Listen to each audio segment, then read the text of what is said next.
Come over here to 1 Corinthians 15, verses 3 and 4. 1 Corinthians chapter 15 and verses 3 and 4. I got you folks for that opening, didn't I, today? 1 Corinthians 15, 3 and 4. For what I received I passed on to you as of first importance, that Christ died for our sins according to the Scriptures. That's the most important thing.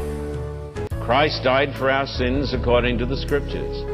That he was buried, that he was raised on the third day according to the Scriptures. I want every person to hear this, wherever you are. I was a lost, worldly young boy of 16 when I went to Avondale College.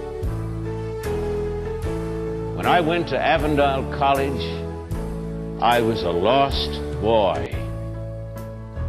I turned 17 after I'd been at college for just a short period of time. And then we had the week of prayer. And I saw Christ. I heard Christ preached.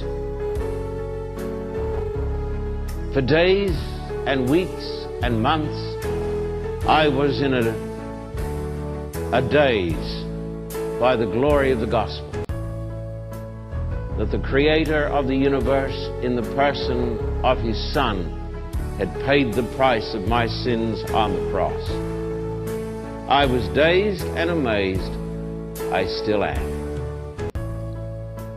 I found Christ in a Seventh-day Adventist institution. When I was in my last year of theology, subsequently and consequently knew everything, there came an American to preach, a long, tall man whose arms seemed a little bit too long. Like Abraham Lincoln, I thought. One of the greatest preachers this world has ever seen, whatever the church, Elder H.M.S. Richards. He preached a sermon, it's the only thing I remember from Avondale. The unsparing God. He took the text out of the Bible, for if God spared not the angels, if God spared not the people in the days of Sodom and Gomorrah, and each time he said, how will God then spare you?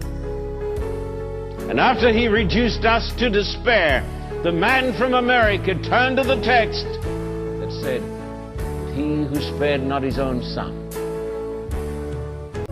I've never heard the gospel preached in any church as good as I heard it from H.M.S. Richards. Pardon that, my Baptist friends and my Pentecostal friends. Then he told the story that I've told you, how as a boy he had this beautiful mother whom he loved. I've seen pictures of her, and young HMS was always teasing his brother, and his mother said, you got to stop it, Harold.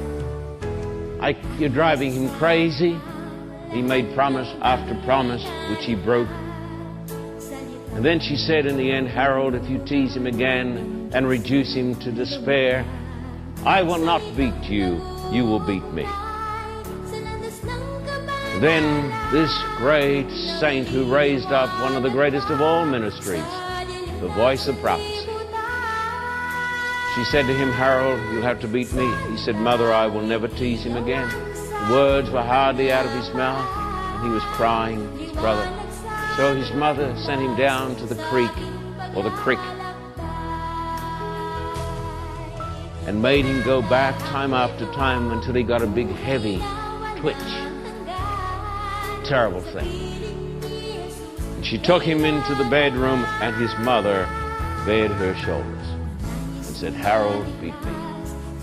HMS. He loved his British ancestry. HMS. He said he would lift up the cane.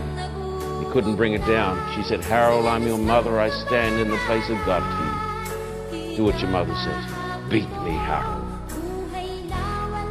He tried to beat his mother, but in the end, this big teenage boy broke down and wept. Then she put her arm around his shoulder.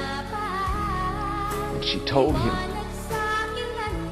how the innocent was beaten by the guilty, for the guilty, with the guilty. That's when he found Christ and became possibly the greatest preacher that I've ever heard. I'm a Seventh-day Adventist because we believe the gospel.